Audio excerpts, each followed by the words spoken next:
for the last 3 seasons, we have worked with the Ukama Ustawi project, and we are in Embu County. Within the Embu counties, most of the farmers are small-scale farmers, and the farmers have continued to subdivide the land. The land is also fragmented, and coupled with climate change, the yield has continued to decline. Nilianza kulima samani, lakini nilikuwa nikipata mazao kidogo. Sikuwa nikiweka nyasi na pia sikuwa nikiweka mitaro. Nilikuwa nikilima tu hivyo, nikienda shortcut. Number 3, sikuwa nikijua wakati wa kuweka fertilizer. Nilikuwa nikiweka tu. Tulikutana na Karo, ndio alikuja wakatufundisha, na kutoka hapo mazao yakawa mazuri. Mahindi moja ilikuwa ikizaa kama 2. Nimefurahi nikiwa mmoja wa kuhesabiwa watu wasome huku. Nina furaha kubwa, na ningeomba waliokuja wakopi this design na waendelee kufanya hivi.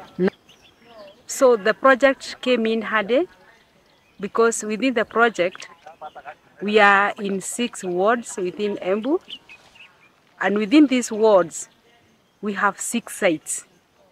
The 6 sites that we are talking about is we call the mother and baby approach, because that is the approach that we have used.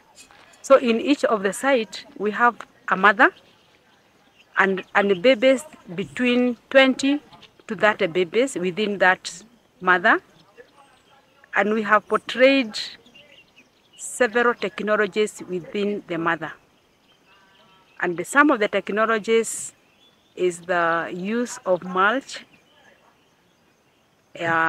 using the furrow and ridges. We are also using diversified crops. Like in our case here, we have the maize and we have the bean. So in this particular field, we have also configured or several configuration of the spacings.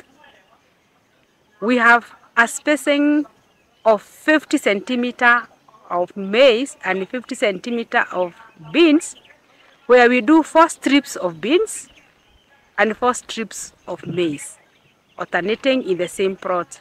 You alternate maize here, then you put beans, 4 rows, 4 rows. And these ones are planted at a mulch, at a, what we call conservation agriculture. So we have put mulch, we have put furrows and ridges. We have talked about the issues of climate change.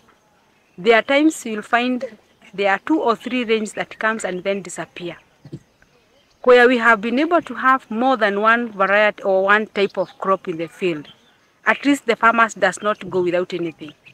This time we are also partnering with the SIP, or what we call the International Potato Center, and they have brought to us the orange fresh potatoes, which are nutritious in terms of the provision of vitamin A and beta carotenes. And you know, beta carotenes is useful for the eyes. So we have integrated now all that in the same farms where we are working.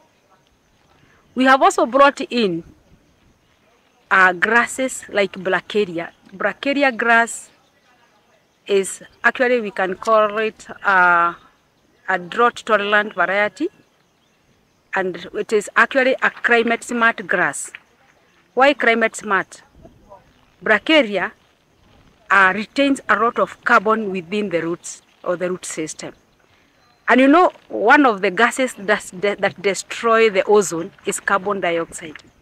So when you plant, the Bracharia is able to retain or to get a lot of carbon dioxide from the air, and it is retained within the soil. And why we calling it is a climate smart grass.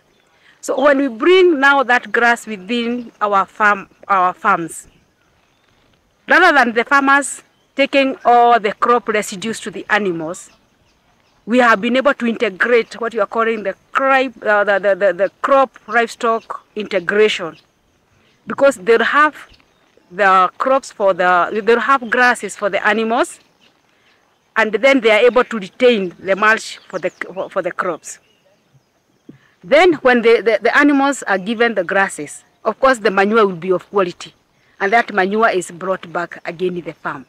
And that's what we are talking about, crop livestock integration. The other thing that we have also done in this particular farm is the rotation, crop rotation. We rotate maize and beans. Like now we have had process where you had planted beans previously, this time you have planted maize. You will see a lot of difference between the two crops or the two fields, because the maize will benefit from the beans, because we know that the beans correct nitrogen, or they improve the soil, even by the forages that will fall within the plant.